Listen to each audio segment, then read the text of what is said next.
Hello!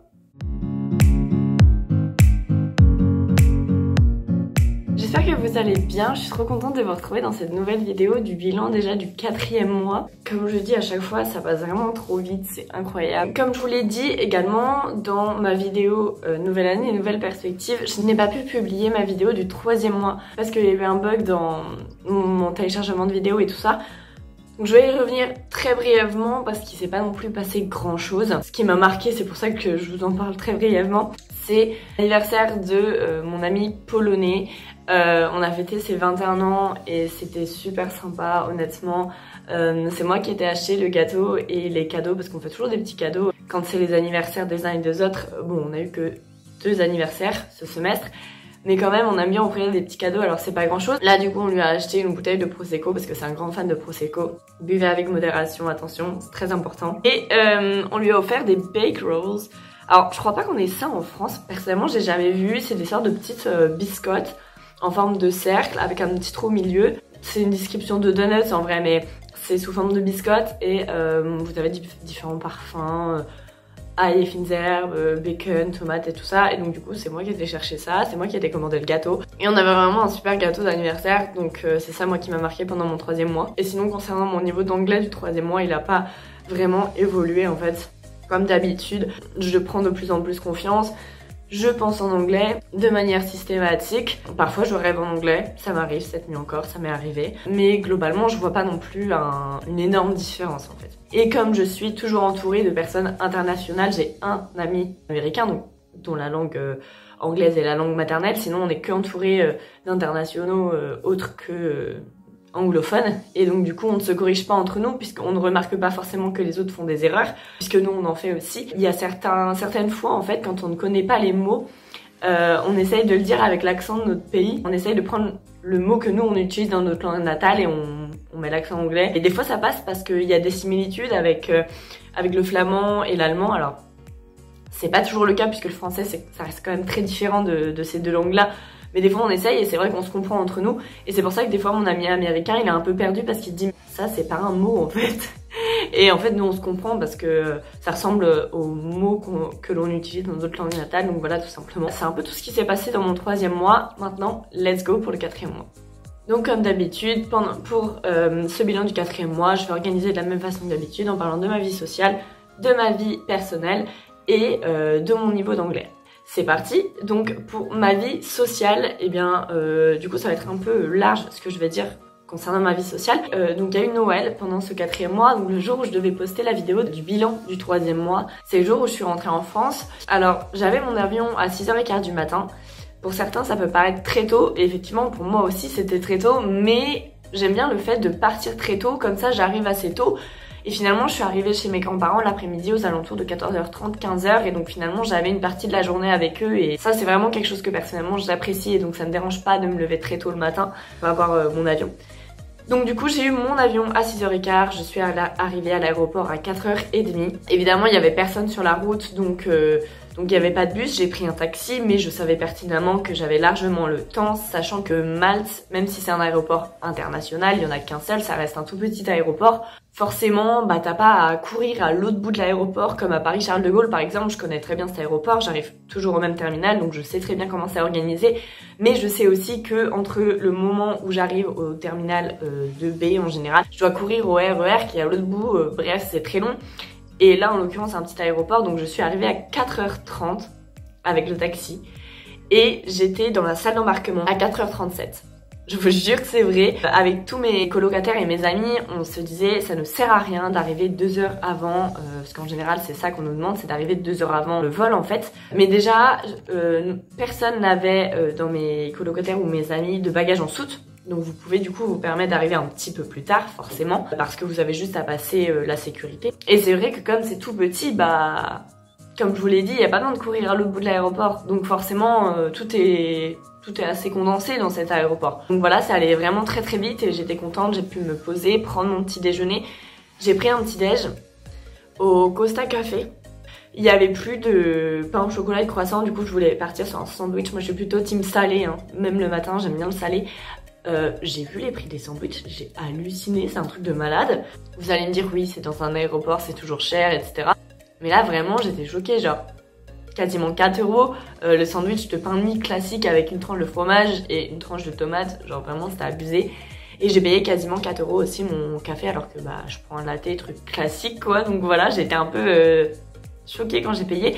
Et le pire c'est que vous allez me dire 4 plus 4 ça fait 8, donc déjà pour un petit déj 8 € c'est cher. Mais je crois que j'ai payé 11 € et des poussières. Me demandez pas pourquoi, il était 5 h du matin, j'étais fatiguée donc j'ai pas pensé à calculer dans ma tête. Bref, j'étais fatiguée donc j'ai payé ce qu'il fallait payer. J'avoue que après réflexion, il y a dû y avoir un bug dans le système. Donc je suis rentrée en France, j'ai revu toute ma famille, j'étais trop contente. D'ailleurs ma mère m'a même demandé si bah, du coup tout se passait bien à Malte parce que bah, j'étais trop contente de les retrouver. Et évidemment tout se passe très bien ici, je suis très bien ici et je suis très heureuse d'être ici. Mais c'est vrai que en fait, il y a cette barrière des 5000 km qui nous sépare et même quand j'habitais à Paris, c'était pas pareil que ici en fait. Parce que finalement, ça change rien de quand j'habitais toute seule avant. Mais là, du coup, c'est beaucoup plus loin et je sais pas. Il y a un truc qui fait que du coup, j'étais encore plus contente de les retrouver. On a fêté Noël chez mes grands-parents. Je suis rentrée dans la maison de mes parents le 26 décembre.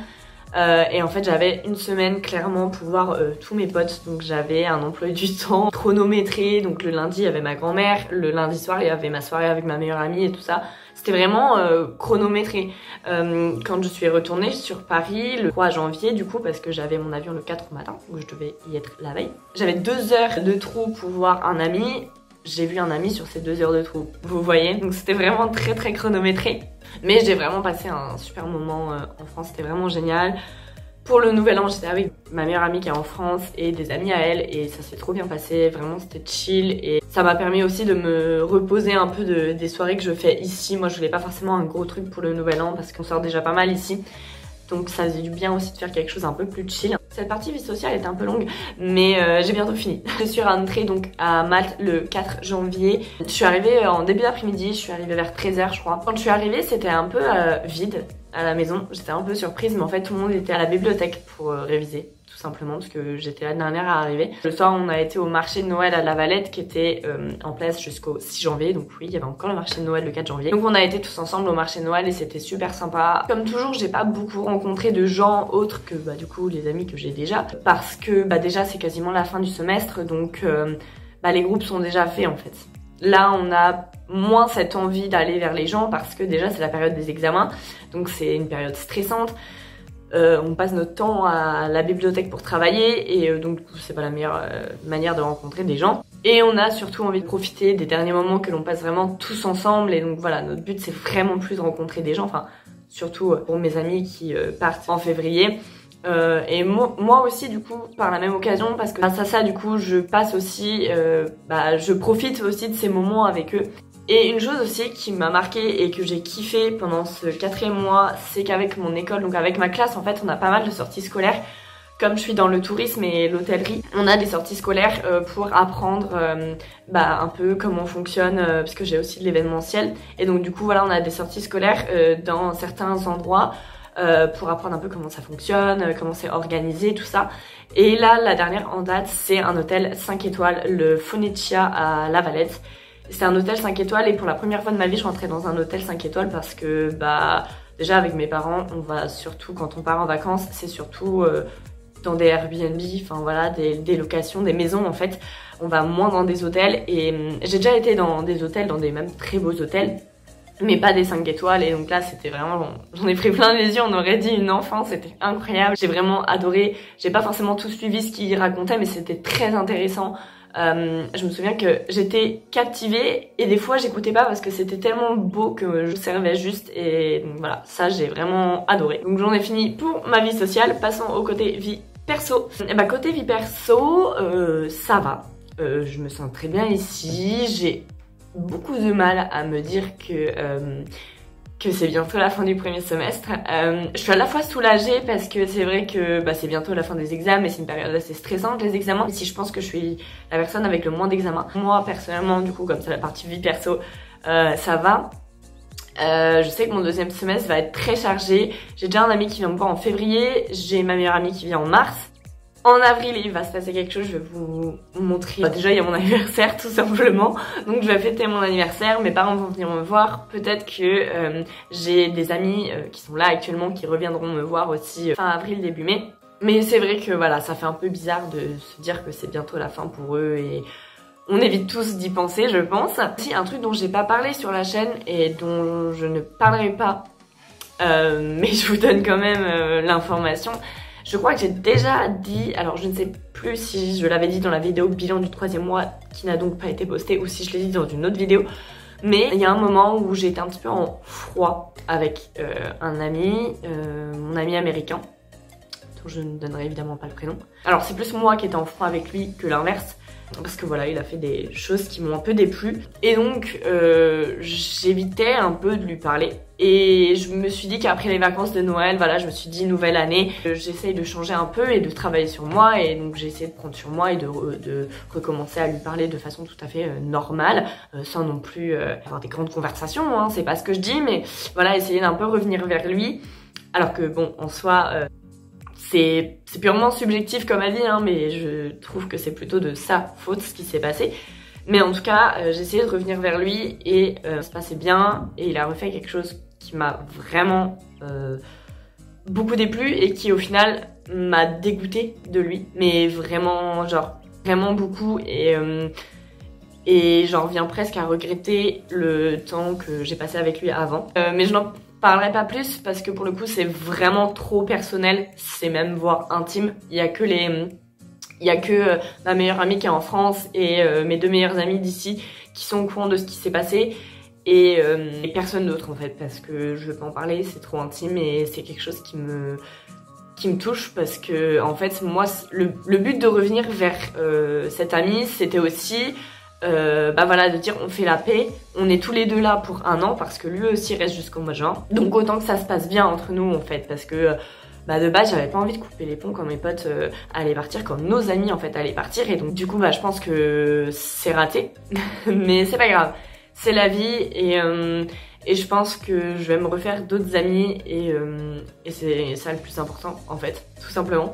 Mais voilà, pas du tout prête à en parler, que ce soit dans ma vie ou enfin et encore moins du coup sur cette chaîne, voilà. Et pour finir, mon niveau d'anglais. Mon niveau d'anglais, bah ça ne va pas changer des autres vidéos, je n'ai pas progressé en anglais. Je pense que mes amis et surtout mes parents vont trouver ça un peu dommage. Ce qui se passe, c'est que comme je l'ai dit précédemment, je suis déjà arrivée avec un bon niveau d'anglais, donc en fait il me fallait juste la confiance en moi pour parler anglais. Et évidemment, entendre de l'anglais aussi tout le temps, ça aide à se mettre dans l'ambiance, à penser en anglais. Comme je l'ai déjà dit maintes et maintes fois, et je le critiquerai jusqu'à la fin de mes jours, hein, le système scolaire francophone au niveau des langues vivantes que l'on apprend. Mais on ne parle pas anglais, et on n'entend quasiment jamais de l'anglais. C'est un peu compliqué de s'améliorer en anglais, en fait, quand on est en France. Et d'ailleurs, discutais avec mon ami américain avant qu'il se passe ce qui s'est passé, et il me disait mais c'est pas de ta faute non plus parce que bah c'est un truc de français de ne pas savoir parler anglais. Donc déjà, moi je parle anglais comme ça, c'est déjà bien. Et je suis pas la seule à parler anglais en France, c'est pas du tout ce que je veux dire, mais en tout cas pour les Français qui parlent bien anglais, c'est pas grâce à l'école du tout. Du coup, si on ne parle pas anglais, parce que je ne suis pas bilingue non plus, hein, donc si on ne parle pas parfaitement anglais contrairement aux autres pays européens, c'est pas que de notre faute aussi. Donc du coup, moi j'avais besoin de confiance en moi pour parler anglais puisque j'avais déjà un bon niveau de par les séries que je regardais, de par les articles que je lisais ou la radio que j'écoutais, donc la BBC. C'est pour ça que, en fait, souvent quand je regarde des personnes qui partent à l'étranger, elles partent avec un niveau 0 en anglais, ou presque, voilà, les bases, ou un niveau scolaire. Donc pour moi c'est pas un très bon niveau, on va pas se cacher. Ce qu'elles disent là, ces personnes, c'est qu'en quelques mois, leur niveau il monte et ces personnes-là progressent de manière incroyable en seulement quelques mois et après elles stagnent en fait. Et c'est exactement ça en fait. Moi je suis arrivée, j'avais déjà un bon niveau. Donc j'étais déjà là alors qu'elles sont là en général et donc du coup leur niveau monte, mais moi j'avais déjà un bon niveau. Du coup bah tout de suite j'ai stagné en fait. J'ai juste pris confiance en moi, mais en fait c'est super de prendre confiance en soi et c'est pour ça que j'encourage n'importe qui, peu importe votre niveau d'anglais, d'espagnol ou d'allemand, à partir à l'étranger parce que vous allez prendre confiance en vous, à parler la langue et vous allez vraiment vous améliorer et c'est vraiment le plus important de prendre confiance. Parce que oui, je fais des fautes, ça c'est sûr et certain, et je pense que j'en fais plus que les gens autour de moi. Au moins, j'essaye, et ce que j'essaye aussi de faire, comme le mois précédent, c'est que j'essaye d'utiliser du vocabulaire que je n'ai pas l'habitude d'utiliser pour essayer de mémoriser des nouveaux mots ou des nouvelles expressions. Il faut vraiment essayer d'utiliser les mots que vous ne connaissez pas forcément ou les expressions pour simplement que ça rentre dans votre cerveau et que ce soit plus naturel pour vous après de les utiliser. J'ai quand même demandé un dictionnaire pour les examens. Ça c'est bien, je sais pas si on peut faire ça partout, mais en tout cas mon université proposait aux étudiants internationaux d'avoir un dictionnaire anglais traduit dans notre langue natale. Et donc j'ai fait la demande parce que je me dis qu'il suffit d'un mot que je comprends pas pendant l'examen et peut-être que ce mot peut tout changer. On ne sait pas, on ne sait jamais et en fait c'est surtout pour me rassurer que j'ai demandé un dictionnaire. Peut-être que je m'en servirai pas parce que c'est vrai qu'un dictionnaire, enfin voilà, le temps de chercher le mot et tout, on perd du temps et on n'a pas forcément beaucoup de temps. En fait, je crois qu'on a que 1h30 par examen. Je crois que même il y a un examen, j'ai qu'1 heure. C'est vraiment des très courts examens, donc voilà, c'est un peu perdre du temps que de chercher le mot dans le dictionnaire, mais si vraiment j'en ai besoin, en fait, bah au moins j'aurai le dictionnaire qui sera là avec moi. Je pense que j'en ai fini pour cette vidéo bilan du 4e mois. Ça a été un mois un peu... voilà, à part Noël, en fait, il s'est pas passé non plus grand chose. Là, on est vraiment sur la dernière ligne droite du premier semestre. C'est quasiment la fin, en fait. Donc, c'est pour ça qu'on n'a pas non plus forcément le temps ni l'envie de faire certaines choses parce que, bah... on veut vraiment être focus sur les examens. Je vais vous laisser, on se retrouve très prochainement dans une prochaine vidéo. N'hésitez pas à lâcher un petit pouce bleu et à vous abonner, ça fait toujours très plaisir. Sur ce, je vous laisse, je vous fais des bisous et je vous dis qu'à bientôt.